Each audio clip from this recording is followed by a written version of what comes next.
కుంకుమ తెచ్చి పడుతులంతా చేరి తల్లి శ్రీలక్ష్మిని గోలవరే మంగళ రూపిణి చూడరే తల్లి లోకాల నేలేటి మాతయే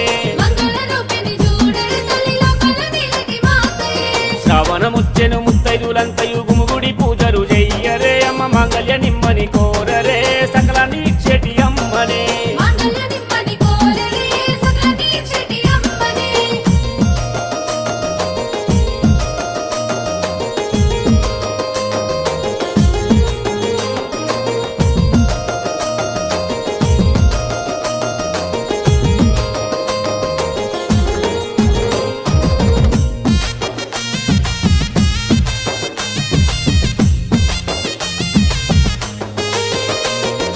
పాలకడలి ఎందు పవలించి ఉన్నట్టి శ్రీహరి దేవుని వేడరే